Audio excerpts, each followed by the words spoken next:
Hello दोस्तों, good morning. स्वागत है एक बार फिर से आप सभी का एमजेटी एजुकेशन में। दोस्तों आज है 13 फरवरी और आज की वीडियो में हम लोग बात करेंगे 13 फरवरी 2024 के मोस्ट इंपोर्टेंट करंट अफेयर के क्वेश्चंस के बारे में।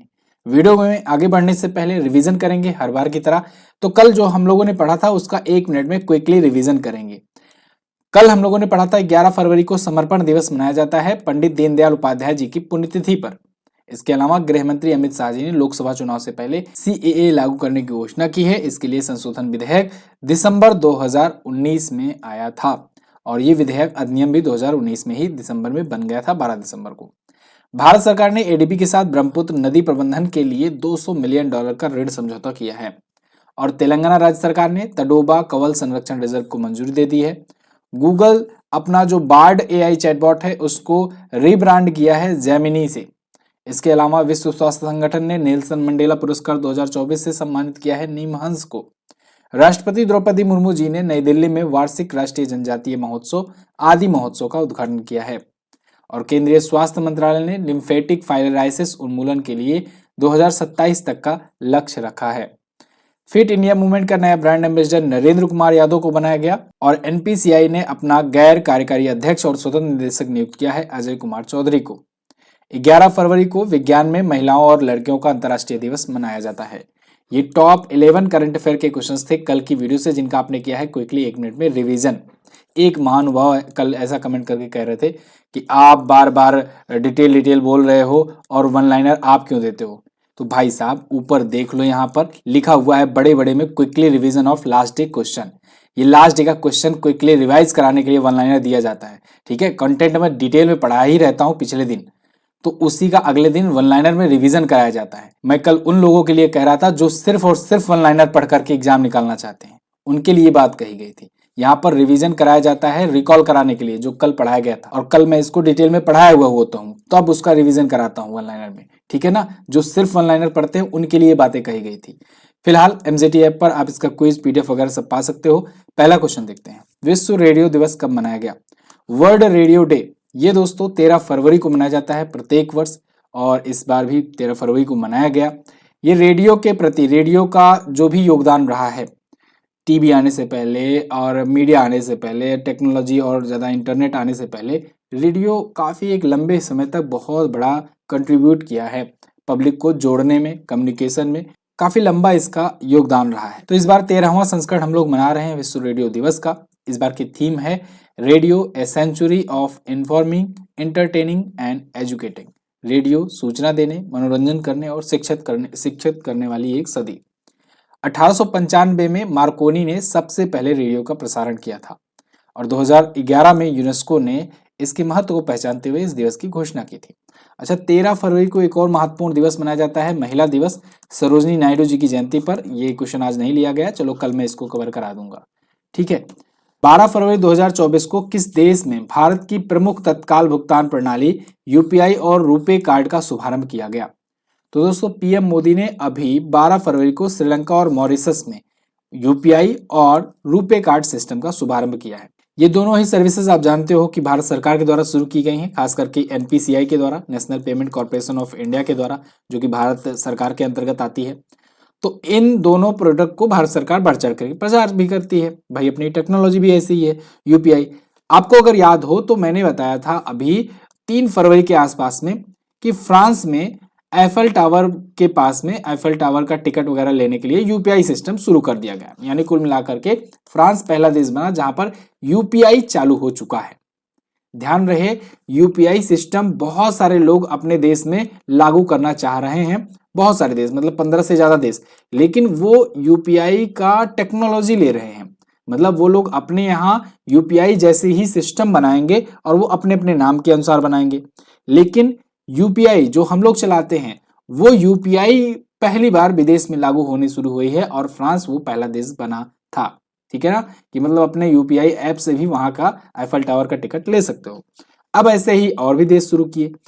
यहां पर इंडिया में पीएम मोदी बैठे बैठे ऑनलाइन ही या कहें वर्चुअल माध्यम से मॉरिशस और श्रीलंका में ये सुविधा शुरू की है।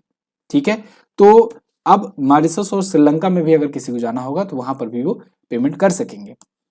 आपके यूपीआई ऐप में भी आप देखोगे, फोन पे हो, गूगल पे हो, उसमें अब ऑप्शन आता होगा इंटरनेशनल पेमेंट का, इंटरनेशनल यूपीआई का, ये आना शुरू हो चुका है। तो उस सिस्टम में मतलब उस ऑप्शन में जा करके आप लोग अब पेमेंट कर सकोगे। ठीक है, तो 12 फरवरी से अब इन दोनों देशों में भी शुरू हो गई ये चीजें। तो फ्रांस में 2 फरवरी को ये सर्विसेज शुरू हुई थी। एनपीसीआई की बात करें तो एनपीसीआई ने 2016 में यूपीआई सर्विस लॉन्च की थी। एनपीसीआई यानी कि national payment corporation of India, और यूपीआई यानी कि यूनिफाइड पेमेंट इंटरफेस, ये फुल फॉर्म तो आपको बिल्कुल पता ही होना चाहिए। आगे बढ़ते हैं। हाल ही में किस राज्य सरकार ने देश में पहली बार सेमीकंडक्टर नीति लागू किया? तो देखो, सेमीकंडक्टर पॉलिसी लागू करने वाला पहला राज्य तो मैं भी आपको कई बार पढ़ा चुका हूं, गुजरात है। लेकिन अब आजकल ना पता नहीं कैसे कि कुछ कुछ न्यूज एजेंसी, अब मैं आपको अभी यहाँ पर दिखाता हूँ। देखो यहाँ पर ये एएनआई है। एएनआई समझ लो भारत की सबसे बड़ी न्यूज एजेंसीज में से एक है। और उसका ये आर्टिकल है, देश में पहली बार यूपीए ने लागू किया सेमीकंडक्टर नीति। और आपको मैं पिछले लगभग 1 से 1.5 साल से पढ़ाते आ रहा हूं कि गुजरात सेमीकंडक्टर पॉलिसी लागू करने वाला पहला राज्य है, पहला राज्य है, पहला राज्य है। अब ऐसे उस दिन भी एक हुआ था संजय दत्त वाला वीजा वाला, बाद में बात निकल करके आई नहीं संजय दत्त सही है। अब होता क्या है, इसमें ना मेरी गलती है ना आपकी गलती, इसमें यहाँ पर न्यूज एजेंसीज वगैरह की गलती है। अब आप सोचोगे कि गुजरात वाला सही माने कि यूपी वाला, तो मैं अभी के लिए कहूंगा कि भाई यूपी वाला मानो सही। क्यों? क्योंकि सीएम योगी ने अपने विधानसभा के बजट चर्चा में ये बात कही है। जब विधानसभा में कोई बात कही जा रही हो, या संसद में कोई बात कही जा रही हो, लोकसभा राज्यसभा में, तब समझो वो 100% एक्यूरेट है, क्योंकि वहां की चीजें रिकॉर्ड में रखी जाती हैं। तो अब यहाँ पर ये बोल दिए हैं तो भाई अब यूपी ही मान करके चलना पड़ेगा। ठीक है ना? तो गुजरात वाला जो आप पढ़ते थे, तो हो सकता है वहां पर लागू ना किया गया हो अभी तक, लाने की अभी पॉलिसी ही बनाए रहे हो। ठीक है ना? तो ये बात जो है अपडेट कर लीजिएगा। और प्लीज गलती से भी ये मत कह देना कि मैंने गलत पढ़ाया था या कुछ। मैं आपको ढेरों ऐसे आर्टिकल उठा करके दिखा दूंगा उस समय का, जिसमें लिखा हुआ है गुजरात पहला राज्य बना। ठीक है, चलिए आगे बढ़ते हैं। यहाँ पर फिलहाल उत्तर प्रदेश में देश में पहली बार सेमीकंडक्टर पॉलिसी लागू होगी। अच्छा, सेमीकंडक्टर से रिलेटेड भी मैं आपको बहुत सारी चीज बता चुका हूँ। उत्तर प्रदेश इस चीज में बहुत तेजी से रुचि रख रहा है। जैसे मैंने आपको बताया था कि एआईसीटी जो है आर्टिफिशियल इंटेलिजेंस सिटी स्थापित करेगा लखनऊ में। यूपी गवर्नमेंट ने घोषणा की हुई है। ठीक है ना? तो लखनऊ में एआईसीटी भी बनाई जाएगी। सेमीकंडक्टर नीति को बढ़ावा दिया जा रहा है, यहाँ पर सेमीकंडक्टर नीति लागू कर दी गई है। इसके अलावा भी मैंने आपको बताया था 2030 तक यूपी गवर्नमेंट ने अपना टारगेट सेट किया हुआ है कि जितनी भी सरकारी गाड़ियां होंगी वो इलेक्ट्रिक हो जाएंगी, यानी ई व्हीकल से चलेंगी, वो वाली गाड़ियों से रिप्लेस करेंगे। और ये अभी उत्तर प्रदेश में आए हुए चर्चे में कुछ प्रमुख पॉइंट्स हैं। जैसे 2024-25 के लिए 7.36 लाख करोड़ रुपए का बजट पेश किया गया, और यही क्वेश्चन जो है आरओ में अभी एग्जाम में पूछा गया था। अच्छा, कल जो है वीडियो क्यों नहीं बनी? देखो यार, एकदम मतलब दिमाग खराब हो गया था। समझ लो कि 2 साल 2.5 साल लोग इंतजार करते हैं, स्टूडेंट इंतजार करते हैं, उसके बाद एग्जाम होता है, फिर पता चलता है कि ऐसी ऐसी जगह सेंटर दे दिए गए। मैं आपको बताऊं कि हम लोग भी सुन रहे थे, हम लोग की तरफ एक छोटी छोटी लोकल मार्केट्स हैं 2-3, वहां पर सेंटर बनाए गए थे। जब वहां पर बनाए गए थे सेंटर, तो मैं सोच के हैरान था कि बताओ यार, क्या सोच करके इतनी छोटी छोटी मार्केट्स के स्कूलों में ये सेंटर बनाए हुए हैं। तो लीक नहीं होगा तो क्या होगा पेपर? अभी इतने मतलब हजारों ऐसे प्रमाण, ऐसे सबूत आ चुके हैं अभी तक, कि जब ये बिल्कुल कंफर्म सा लग रहा है कि ये पेपर लीक हुआ है आरओ का। तो अब इसको लेकर के मैं क्या रिव्यू वीडियो बनाता? दिमाग खराब हो गया एकदम से कि स्टूडेंट्स को समझ लो कि ये लोग जैसे कि प्रोटेस्टर बनाने लगे हुए हों। स्टूडेंट भर्ती निकलवानी हो तब प्रोटेस्ट करे, स्टूडेंट को अगर वैकेंसी बढ़वानी हो तब प्रोटेस्ट करे।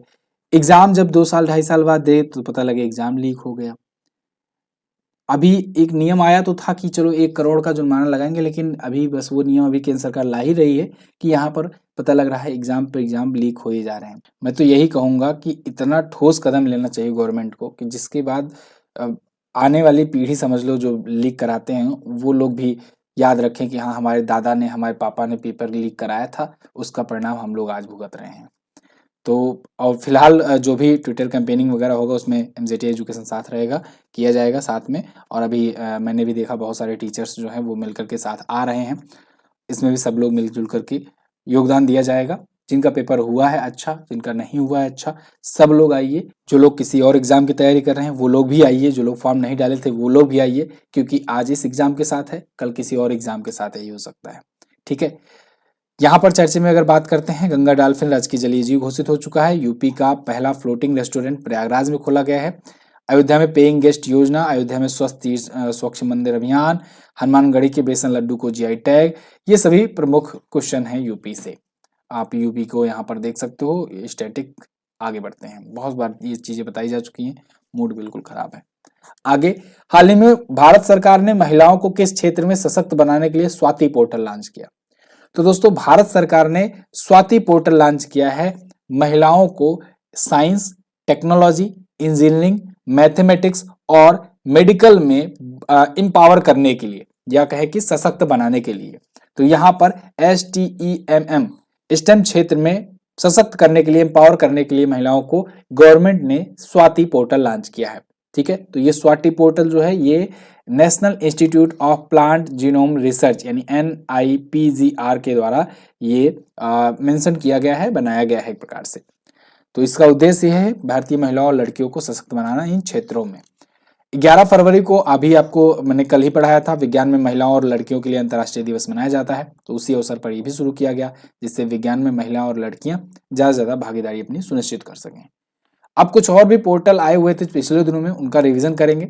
जैसे ट्रैक चाइल्ड और घर पोर्टल, ये महिला एवं बाल विकास मंत्रालय ने लॉन्च किया था, इंपॉर्टेंट है।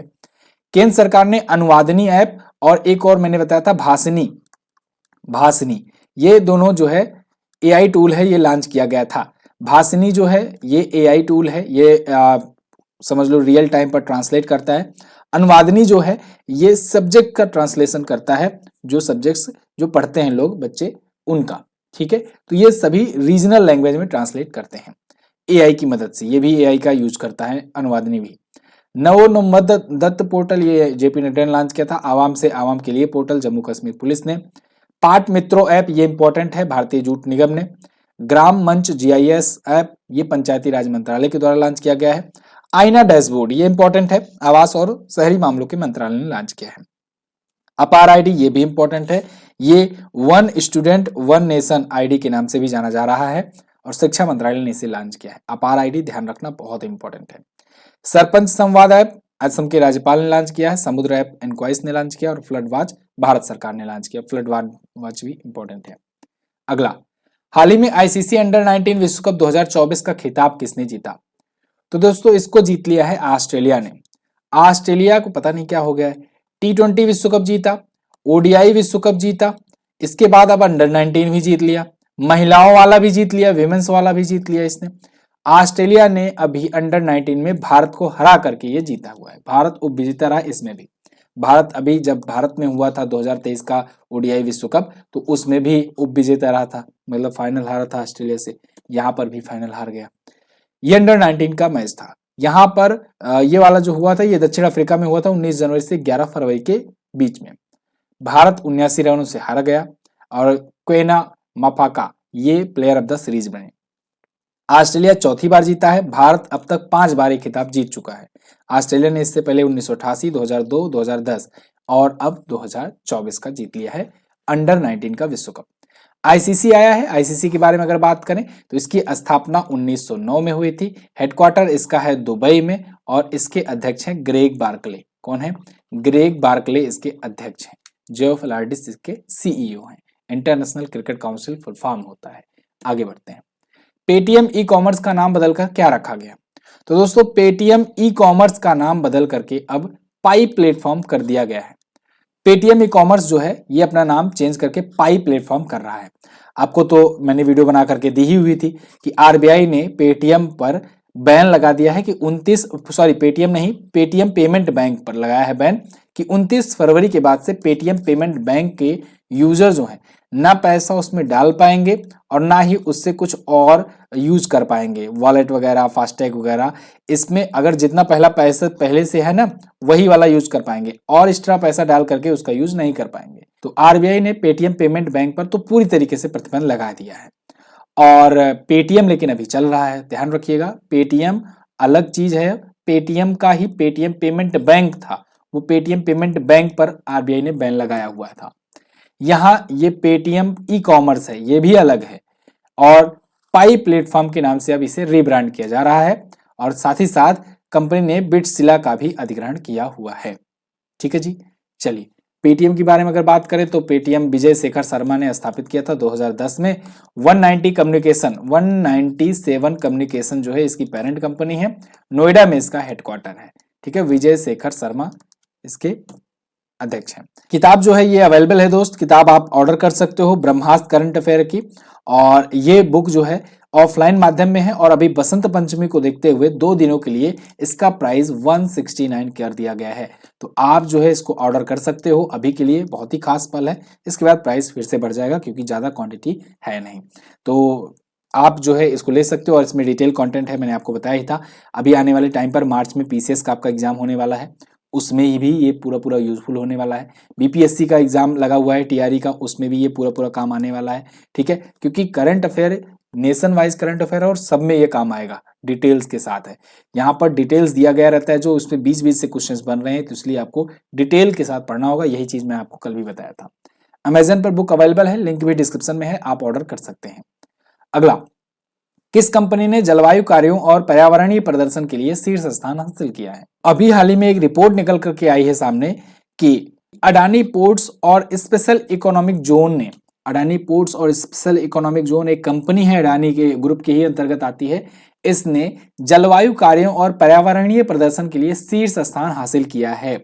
अब ऐसा नहीं है कि ये किसी देश की एजेंसी ने ये रिपोर्ट जारी की है, ये 4 वैश्विक रेटिंग एजेंसियों ने मिल करके रिपोर्ट जारी की हुई है। ये बात जानना बहुत जरूरी है, क्योंकि अडानी ग्रुप पर तो देश में बहुत ज्यादा सवाल उठते ही रहते हैं हमेशा।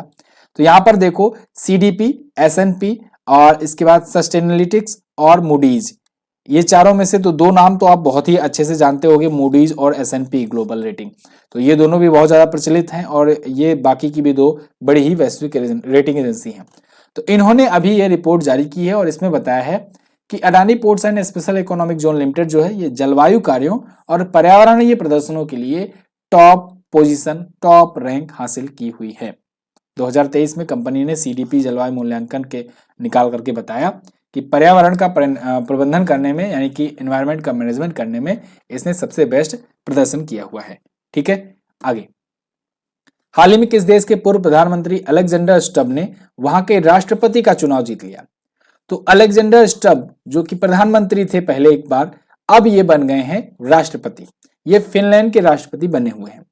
फिनलैंड आप जानते हो एक यूरोपियन देश है, और अभी चर्चे में भी रहा है, क्योंकि ये अभी 31वां नाटो का देश बना है, 31वां नाटो का मेंबर बना है, याद ही होगा आपको। और 32वां कौन सा बना है? स्वीडन। स्वीडन भी इसी का पड़ोसी ही है, समझो।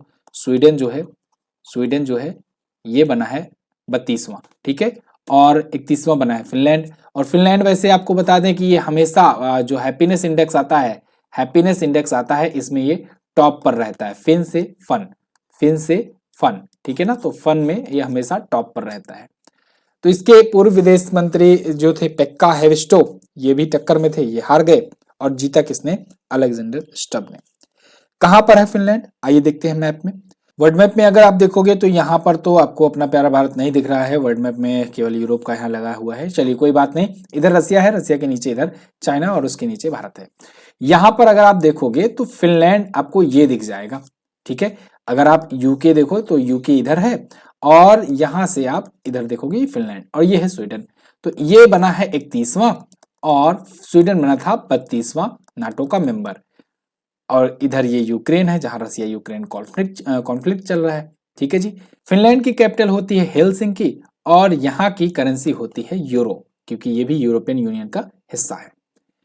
यहाँ पर कुछ और भी प्रधानमंत्री और राष्ट्रपति बने हुए हैं हाल फिलहाल में देशों के, तो उनका हम लोग रिवीजन करेंगे। जैसे कजाकिस्तान के अभी प्रधानमंत्री बने हैं अल्जोस बक्टिनोव। यमन के नए प्रधानमंत्री बने हैं अहमद अवद बिन मुबारक। मलेशिया के 17वें राजा बने हैं सुल्तान इब्राहिम। भूटान के प्रधानमंत्री सेरिंग टोबगे बने। डेनमार्क के नए राजा बने हैं प्रिंस फेडरिक, राजा बन गए हैं ये। फ्रांस के सबसे युवा प्रधानमंत्री गैब्रियल अटल बने हैं। और कुवैत के नए अमीर हैं शेख मसाल अल अहमद अल जबल अल सबा। इसके अलावा अर्जेंटीना के नए राष्ट्रपति बन गए हैं जेवियर माइली। और पोलैंड के अगले प्रधानमंत्री डोनाल्ड टस्क बन गए हैं। लग्जमबर्ग के नए प्रधानमंत्री ल्यूक फ्रीडेन।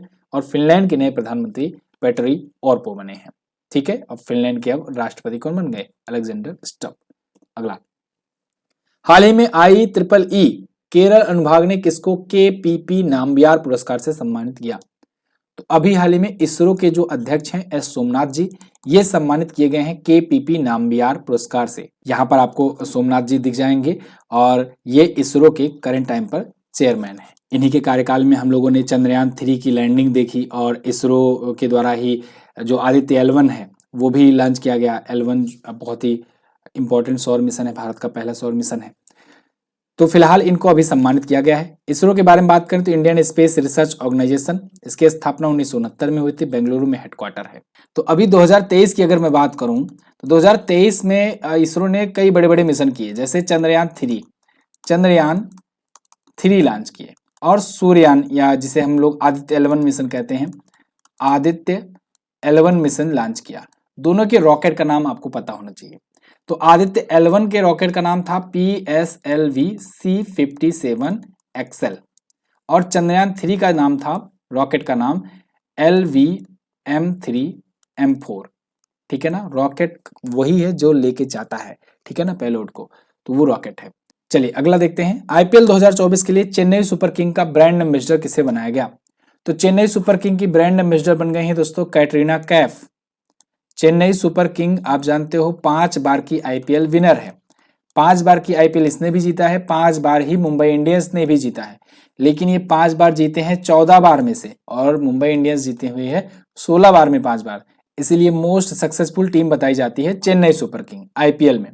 तो IPL में कैटरीना कैफ जो होंगी ये चेन्नई सुपर किंग की ब्रांड एम्बेसडर होंगी इस बार के लिए। चेन्नई सुपर किंग आप जानते हो महेंद्र सिंह धोनी की अगुवाई वाली टीम है। महेंद्र सिंह धोनी की कैप्टेंसी में ही 5 बार खिताब उसने जीता हुआ है और इस बार की भी चैंपियन है, करंट चैंपियन है चेन्नई सुपर किंग ही IPL की।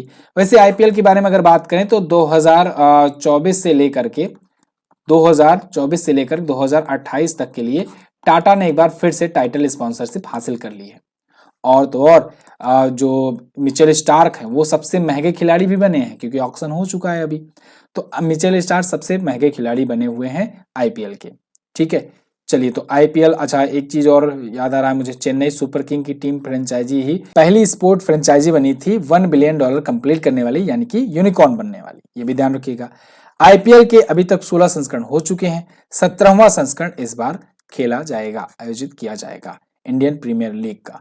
ठीक है जी, तो ये थे टॉप 10 करंट अफेयर के क्वेश्चंस। आई होप आपको वीडियो पसंद आई होगी। अगर वीडियो पसंद आई है तो वीडियो को लाइक कीजिए, शेयर कीजिए अपने दोस्तों के साथ, और हाँ अगर आपका कोई सुझाव है तो आप कमेंट करके हमें जरूर बताइएगा।